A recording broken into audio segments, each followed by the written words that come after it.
Hello everyone and welcome to KSI Morning Brief. I'm Mashood and joining with me today is Anjana Nima to take you through the latest on world news, markets and COVID-19 updates. Looking at global markets, the moves in stock futures followed a solid week for Wall Street that saw the Dow rise by 3.3%, posting its best weekly performance since April. The S&P 500 and Nasdaq also climbed more than 3% last week. The US markets were closed on Monday in observance of the Memorial Day. Looking at Europe, the Euro Stoxx 50 was up by 2.27% and the DAX saw some improvements by 2.87% and the FTSE 100 settled low by minus 0.37% when it closed last. Meanwhile, the stocks in Asia also ticked up in a session with light trading volumes. The Hang Seng was up by 0.10% and the Nikkei 225 was up by 1.73% and the Shanghai Composite was up by 0.15%. Focusing on Asia, the US listed Chinese companies have an eye on the exit. The first being Baidu. They intend to list somewhere closer home and they intend their valuation will be much higher compared to the US companies.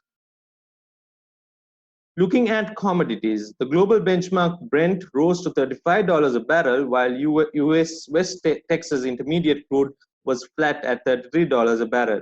There was no US settlement because of the Memorial Day holiday. Looking at currencies, the euro against the USD was up by 0.06%, the US against the Japanese yen was down by 0.02%, and the pound against the USD was up slightly by 0.05%.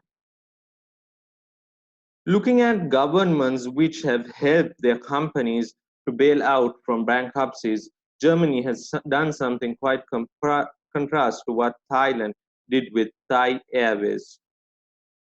Germany will offer Lufthansa a 9.8 billion bailout that thrusts the state back into the heart of a company privatized 2 decades ago.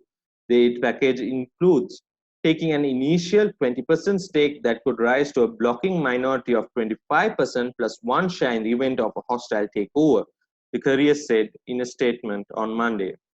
The plan, which requires European Union approval and will almost certainly be challenged by rival airlines such as Ryanair, it gives Germany an effective veto power over the company's strategy. As part of the deal, the government will pay around 300 million euros for new Lufthansa stock at the discount price of 2.56 euros, the nominal value of its shares on the balance sheet. Looking at the trade war updates, a Taiwanese semiconductor titan is at the heart of the US-China tech fight. On May 14th, TSMC, the Taiwan Semiconductor Manufacturing Company, announced a plan to build a $12 billion plant in Arizona. A day later, the US Department of Commerce unveiled a rule change that from September, it would bar global chip makers that use US equipment or technology, effectively most global industry players, including TSMC, from selling to China's Huawei, which accounts for around 14% of TSMC's revenue. TMSC is the most important source of chips for a number of US and Chinese tech giants, including Apple, Qualcomm, Broadcom, Nvidia, and Huawei. Overall, the company generates 61% of revenue from the US, followed by China 17% and Taiwan around 8%. Next on global news, we have Anjana to bring us some latest updates.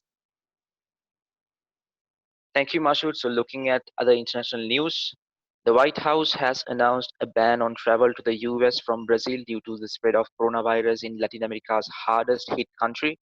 New restrictions will come into force on 28th of May onwards, but this would exclude the green card holders and close relatives of American citizens who are in Brazil. Looking at Asia, China's top diplomat has said that the controversial security law imposed by Beijing for Hong Kong should be imposed without the slightest delay. The bill, which was submitted on Friday's opening day of China's national legislative session, would allow the Chinese government to directly impose national security laws on the semi-autonomous financial hub. On other news in Asia, India has reopened some of their airports, as domestic flights resume. However, the long queues were seen at Indian airports as flights resumed 2 months after they were halted to stop the spread of the virus. Meanwhile, in Afghanistan, the Afghan President Ashraf Ghani has started the process of releasing up to 2,000 Taliban prisoners as a goodwill gesture after the Taliban proposed ceasefire during Eid holiday. Looking at Africa, Senegal eases COVID-19 restrictions. While number of infections are multiplying in Senegal, the government is easing restrictions on movement, fearing a looming food crisis. The World Food Programme warns that 130 millions are facing starvation in Senegal because of the pandemic. So that is it in terms of the international news. Imad is waiting on the other side to give you some updates on the COVID-19 situation. Imad, over to you. Thank you, Anjana. So globally, the total cases surpassed over 5.4 million, with daily new cases over 94,000, recoveries over 2.2 million, and over 345,000 fatalities. When you look at Sri Lanka, the total cases are at 1,182, with daily new cases of 41, with recoveries over 695, and fatalities of 10. When you look at the developments on vaccine, China's Sinovac Biotech gets funding for COVID-19 vaccine development. The company is establishing a commercial vaccine production plant with an aim to manufacture up to 100 million doses of CoronaVac per year. In other news, Israeli companies and academics are working to invent effective vaccine against the COVID-19.